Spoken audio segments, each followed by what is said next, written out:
The scream came from the backyard just after noon, sharp as a whistle, and then cut off like someone turned down the world. Rebecca Hale dropped the mixing bowl, glass shattering across the kitchen tiles, and ran to the porch. The twin swing set was still moving, one seat twisting in slow circles. Their chalk drawings, smiling suns and stick figure cats, covered the concrete. The little red ball sat by the fence like it had been placed there on purpose. But Lily and Logan were gone. "Mark!" she yelled. Her husband flew out the back door. He reached the gate, saw the chain unhooked, and froze. On the grass just beyond the gate was a strange mark, a ring of white powder poured in a perfect circle, with 5 short lines inside it like a tiny sun. The family dog, Scout, pawed at the mark and backed away, whining. Rebecca dialed 911 with shaking fingers. "My children, my twins, they were right here," she said. We looked away for 1 minute. Sirens grew from far away to right outside on Birch Lane. Sheriff Dana Cooper climbed out her SUV. Dark hair pulled into a tight ponytail, eyes scanning everything at once. "Tell me what happened," she said, calm but urgent. Mark explained how he'd stepped inside to grab sunscreen while Rebecca cut apples in the kitchen, how the yard was quiet, how the gate that was always locked was standing open. Sheriff Cooper stood at the circle of white powder and crouched low. "Don't step on this," she told the deputies. "Bag samples." She looked up at the fence line, the tall pines, the break in the boards where a short person had slipped through. She saw the chalk drawings again, neat and simple, and then something else. 2 small handprints on the bottom plank of the gate, pressed into the dust like goodbye smudges. Paramedics checked Rebecca's heartbeat, while neighbors gathered on the sidewalk.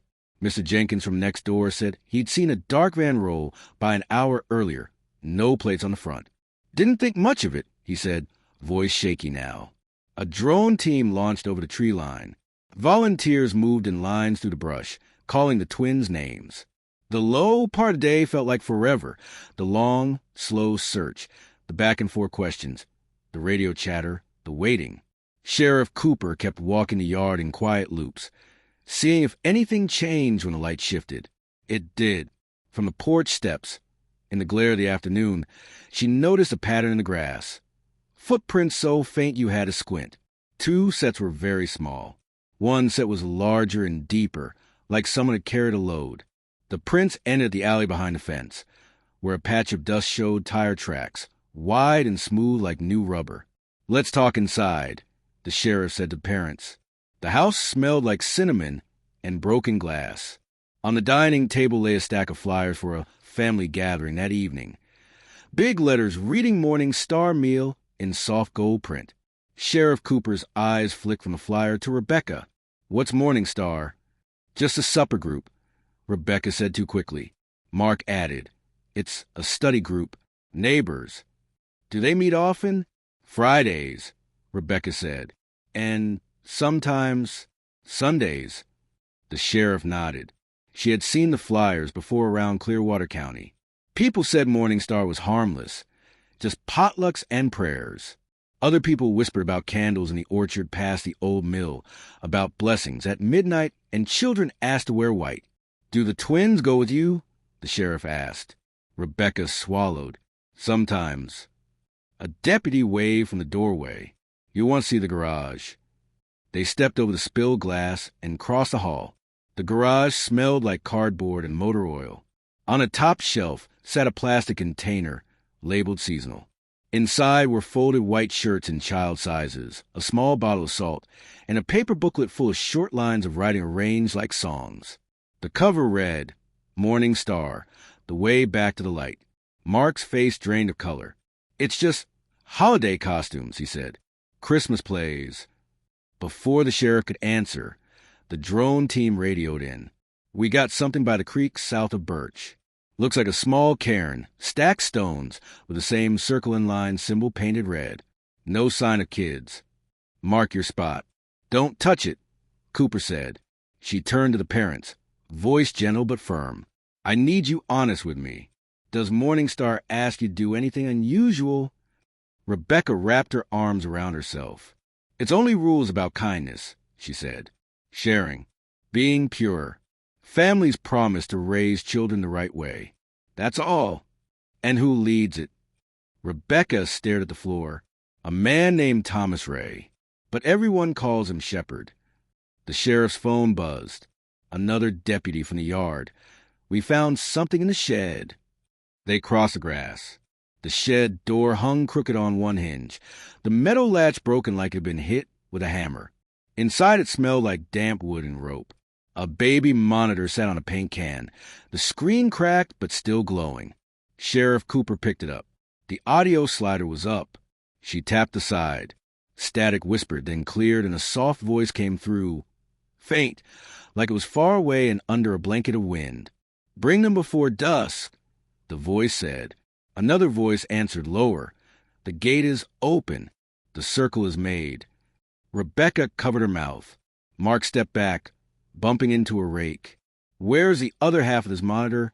the sheriff asked. Mark's eyes flicked to the corner of the shed where an old rug lay rolled out flat. The sheriff pulled the rug aside with her boot. Under it was a wooden square with a metal ring. A trapdoor.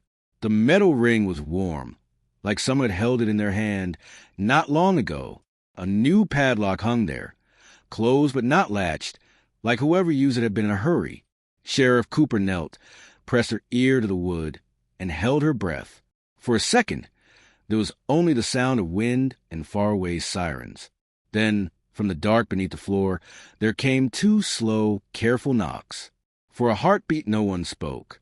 The two slow knocks rose through the floor, like they were knocking on the sheriff's ribs. Sheriff Dana. Cooper pressed one palm flat on the wood and knocked back 2 times, steady. Silence followed. Then a thin voice, small and muffled, slid through the boards. "Hello." Rebecca choked. "Lily?" "Quiet," the sheriff said gently, lifting a hand. She pointed 2 deputies to cover the shed door and another to fetch bolt cutters. The new padlock snapped in one bite. Cooper wrapped her fingers in a rag, swung the ring, and pulled the hatch up. A cold breath of air rose from a square shaft lined with old wood. A ladder of scrap boards led down into the dark. She aimed her flashlight. The beam ran down a 6-foot drop into a crawl space packed with dust, cobwebs, and a thin line of footprints. 2 small, 1 large. On the dirt lay a folded index card with childlike letters, smudged but still readable. "We are okay." A crude star had been drawn under the words. The star matched the symbol in the grass. Cooper clicked her radio. "Send the K-9 team to the Hale property. We've got an underground space. Possible passage." The crawl space ran under the fence toward the alley, then cut right beneath the neighbor's yard. The K-9 dog ranger dropped down first, tail stiff, nose low. "He's got scent," the handler called up. The team slid in on elbows and knees, moving slow to keep the dirt from choking the space. Cooper stayed at the hatch with Rebecca and Mark. "Stay here," she said. "If they switch paths, we'll need eyes." On the radio, the handler's voice crackled. "Tunnel narrows. Comes up underwood plank. I'm seeing daylight through gaps." A pause. "We're under the old rental garage on Pine Street. Trapdoor above us. Fresh scuff marks." Another pause. "And a backpack strap. Pink. Torn." Rebecca's knees buckled. Cooper steadied her. "We don't know if it's Lily's," she said calmly. "We keep working." She turned to a deputy. "Get me a warrant for Pine Street, and get a plainclothes unit to sit on it. Quiet." The low returned, long, careful steps, paperwork, phone calls. Sheriff Cooper took separate statements from the parents. In a small, spare guest room, Rebecca spoke in a whisper.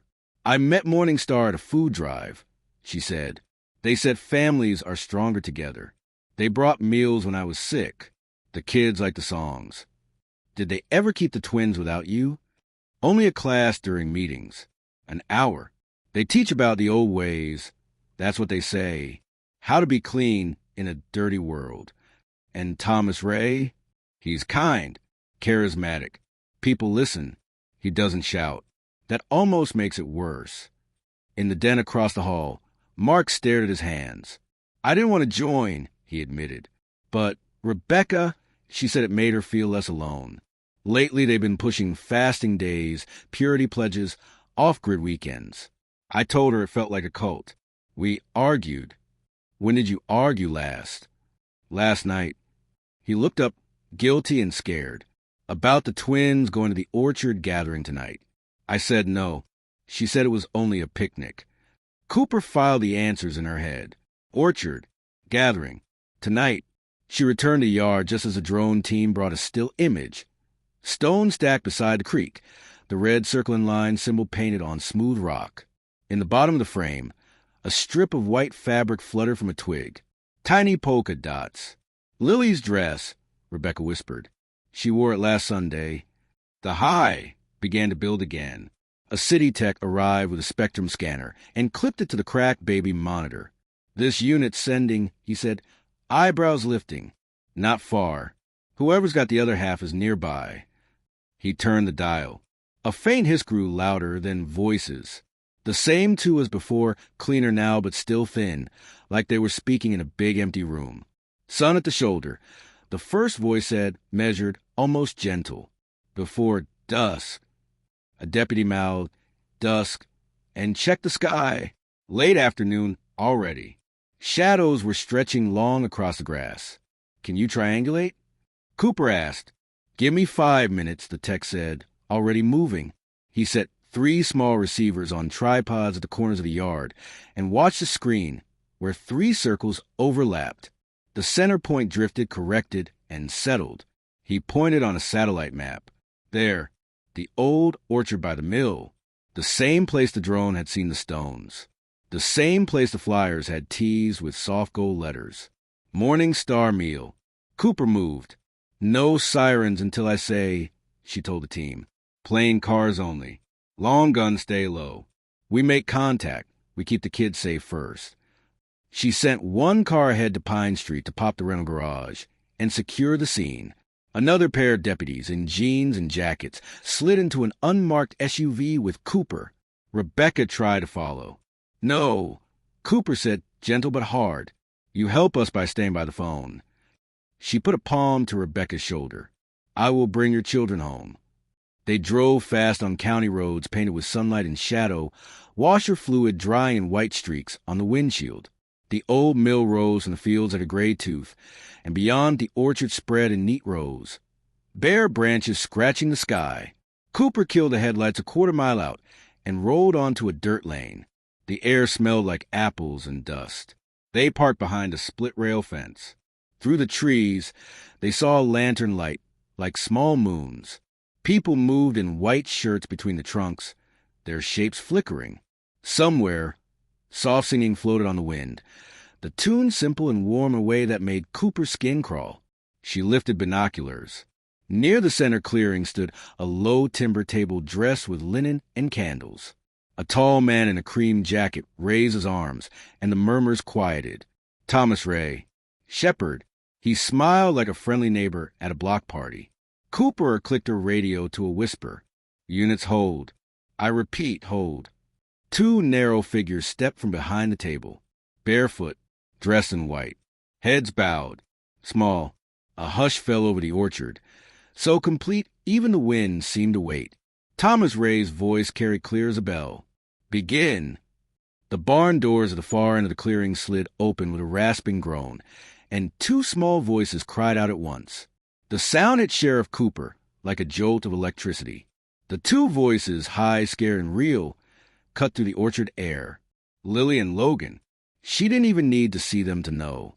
Go, she whispered into her radio, and the command spread through her team like a spark down a fuse.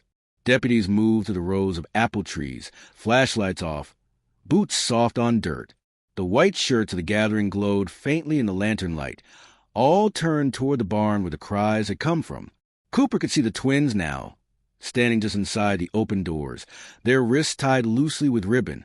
A woman in a white scarf was whispering to them, stroking their hair like she was calming them down. Thomas Ray. Cooper called out, stepping from the trees. Her badge caught the light for a heartbeat. Sheriff's Department.